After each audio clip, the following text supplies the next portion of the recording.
안녕하세요. 자본주의에서 조기 은퇴하고 싶은 굴비입니다. 오늘 해볼 뻘소리는 우리가 보통 부자, 부유해진다 라는 말을 자주 하는데 이게 그 안에 진짜 의미가 어떤 건지에 대해서 잘 모르시는 분들이 계신 것 같아가지고 그거에 대한 이야기를 할 건데 그 부분은 항상 그렇듯이 뒷부분에 할 거니까요. 그 부분만 보고 싶으신 분들은 타임라인 따라가시면 되고요. 그 전에 TQQQ, QLD 매매 현황 보고 가시겠습니다. 어제 미국 시장은 반도체가 반등하면서 똑같이 이 반도체를 가지고 있는 만큼 나머지 지수들도 상승하는 모습을 보여주었는데요.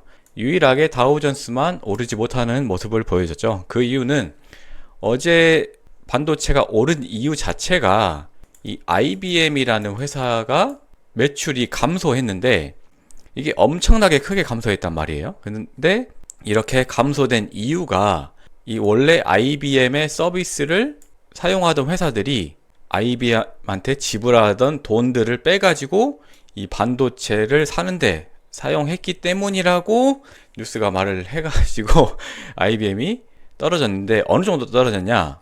25.21% 떨어졌거든요. 이게 종가인지는 모르겠는데 어쨌든 이게 하루 기준으로 했을 때 IBM이 떨어진 것 중에 가장 많이 떨어졌다고 합니다. 뭐 어쨌든 이런 이유로 시장은 오르고 내리는 모습을 보여줬는데요. 나스닥 같은 경우에는 다시 21선 위로 올라왔고 이제는 방향을 정해야 되지 않나 싶은데 참 모르겠습니다. 제가 단타하고 있는 TQQQ 같은 경우에는 76달러까지 거의 올라갔다가 다시 내려왔고 지금은 76달러 위로 거의 77달러까지 근접한 상태이긴 한데 어쨌든 아침까지는 이랬고요. 그래서 평가 손익은 132만원 정도 지금 발생한 상태입니다. 매도한 게 없으니까 현황 업데이트 된 거 없고요. 이거 의미가 있을지 모르겠지만 3차 매도는 63.33달러에 지정가 매수할 거고요. 매도는 77.7달러에 걸어 놓을 건데 이게 차트를 보시면 아시겠지만은 지금 77달러를 넘으면은 이 저항선을 뚫고 올라가는 형국이라서 이게 77달러로 걸어 놓는 거를 지정가로 할지 LOC로 할지 좀 생각해 봐야 될 것 같긴 합니다. 어쨌든 기준은 77.7달러라는 거 말씀드립니다. 그리고 QLD 같은 경우에는 오르긴 했지만은 아직도 21선 아래에 있어 가지고 기본 매수 한 주에 21선 아래 매수 추가해서 2주 매수돼 가지고 총 70주 보유하고 있습니다.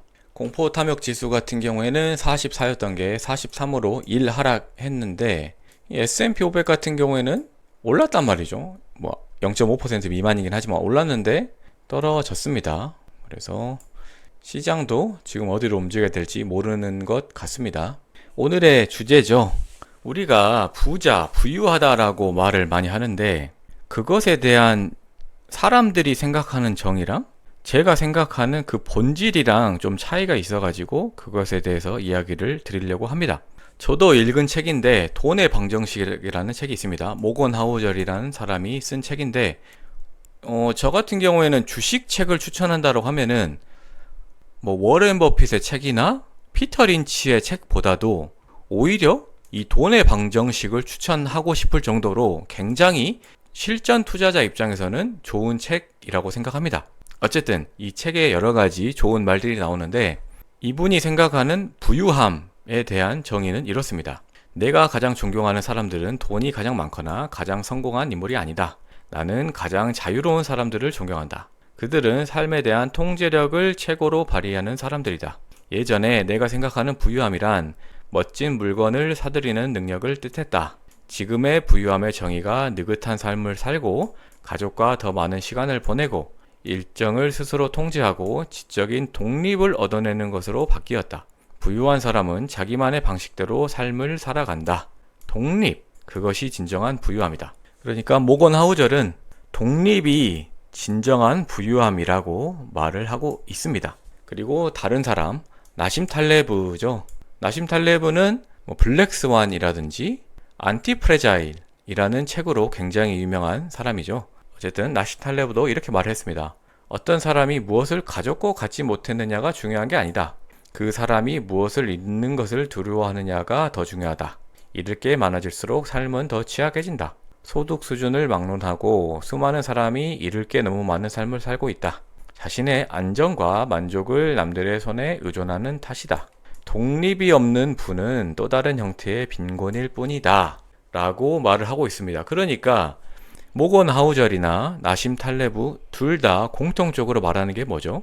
독립이 부유함의 척도다라는 말을 하고 있는 것입니다. 그런데 저만 느끼는지 모르겠지만은 이 독립이라는 단어가 사실 저는 굉장히 말도 안 되는 모순투성이라는 생각을 하고 있거든요. 왜냐? 저나 여러분이나 그리고 모건 하우절이나 나심 탈레브가 생각하는 독립은 뭐냐? 그냥 예시를 들어서 말을 할게요. 여러분들이 도시에 살면서, 도시가 굳이 아닐 수도 있어요. 도시에 살면서 여러분들이 보통은 노동을 할 수도 있지만은 노동을 하지 않더라도 자신들이 가지고 있는 자산을 통해서 자산에서 나온 돈을 가지고 이거를 통해서 먹을 것을 마트가 됐든 인터넷 쇼핑이 됐든 먹을 거를 구매하고 자기가 하고 싶은 취미, 자신이 원하는 취미나 서비스 등에 돈을 쓰면서 다른 사람들이 짜놓은 시간, 그러니까 가장 대표적으로는 회사 같은 데에 얽매이지 않고 그리고 만나기 싫은 사람을 만나지 않으면서 사는 삶을 말할 것입니다. 여기에 대해서 다른 생각이 있으시면은 이제 그거에 대해서 말씀해 주시면 되는데, 어쨌든 제가 생각하기에 절대 다수의 사람들이 생각하는 부유함을 뜻하는 모습의 전형은 이렇다고 생각을 하거든요. 그러면은 이게 독립입니까? 그러니까 가장 먼저 어떠한 단어를 말하려면 그 정의를 말을 해야 되는데, 독립이라는 말은 홀로 선다는 말이잖아요. 네? 근데 돈이 있어가지고 회사를 가지 않고 내가 만나지 않고 싶은 사람을 만나지 않는 것은 이 독립의 정의에 어느 정도 부합을 합니다. 왜냐하면 그 사람하고 상관없이 홀로 서 있는 거니까. 그런데 이런 자산에서 나온 돈을 가지고 먹을 거랑 서비스를 구매한다는 말은 이게 독립입니까? 전혀 독립이 아니죠. 이 사람은 어떠한 내가 아닌 다른 사람이 생산한 먹을 것 혹은 다른 사람이 공급하는 서비스를 받아서 사는 삶이잖아요. 그러면은 이거는 제가 보기에는 독립이 아닙니다. 그러면은 정확히 이게 뭐냐면은, 자, 제가 생각하는 부유함이란 뭐냐? 노예를 부리는 삶입니다. 물론 이제 노예라는 단어 자체가 너무 급진적이니까 거부감을 가지실 분들이 계실 거라고 생각을 합니다. 그런데 본질적으로 뭐가 다르죠? 예전에 노예를 부리던 시대를 생각해 볼게요. 전형적으로 어떠한 부유한 농장에 자기가 가지고 있는 땅을 기반으로 해가지고 거기에 노예들이 일을 하죠. 그러면은 그 노예들이 생산한 음식을 가지고 먹고, 그리고 노예들이 만든 옷을 가지고 입고, 노예들이 제공하는 서비스, 여러 가지 서비스들이 있습니다. 예전에는 상하수도 이런 것도 발달하지 않았기 때문에 물을 떠다 준다든지 세수할 거, 똥 푸는 것도 노예들이 했을 것이고요. 여러 가지 서비스를 노예들이 했을 겁니다. 여자들 같은 경우에는 코르셋을 입을 때 노예들이 도와준다든지 등등 여러 가지 서비스를 제공받으면서 살았던 게 노예 제도잖아요. 그러면은 지금 아까 말한 그 부유한 삶을 보면은 이제 땅이 아니죠. 물론 땅도 해당이 됩니다. 땅에서 나오는 돈을 가지고 할 수도 있지만은 땅뿐만 아니라 대표적으로 주식이나 비트코인 같은 자산을 통해 가지고 돈을 만들어서 그 돈을 남들이 어쩔 수 없이 생산하는, 왜냐하면은 무슨 말이냐, 이 노예 시대 때는 물론 일을 안 한다 그러면은 그 목숨을 뺏었겠죠. 그런데 이게 본질적으로 뭐가 다릅니까? 지금 이 자본주의 사회에서 돈을 못 번다는 말은 그냥 굶어 죽는다는 거랑 다를 바가 없습니다. 그러니까 이 먹을 거랑 서비스를 제공한 사람들은 자의에 의해서 제공한다라고 하지만 실제로는 이 사람들이 이 자산을 통해서 돈을 만들어내지 못하는 사람이라고 한다면은 먹을 거랑 서비스를 제공하지 않으면은 예전에 노예 시대의 노예들이랑 마찬가지로 굶어 죽는 거는 마찬가지입니다. 그러니까 즉각적으로 목숨을 뺏느냐 서서히 목숨을 뺏느냐의 차이일 뿐이지 그 본질 자체는 다르지가 않습니다. 그리고 반대로 우리가 회사에 나갈 수밖에 없어가지고 나가는 사람들을 뭐라고 하죠? 월급? 노예라고 하잖아요. 그러니까 부유함의 반대편, 그러니까 입에 풀칠을 하기 위해서 억지로 노동을 하는 사람들은 우리가 노예라고 부른다는 말은 그 반대편에 있는 사람들은 노예를 부리는 사람들이라는 말인 겁니다. 그러니까 우리가 의식적으로 그것을 생각하지는 않지만 무의식적으로 그것에 대해서 우리들이 다 알고 있다는 말인 겁니다. 그러니까 물론 저도 부유한 삶을 꿈꾸고 있습니다.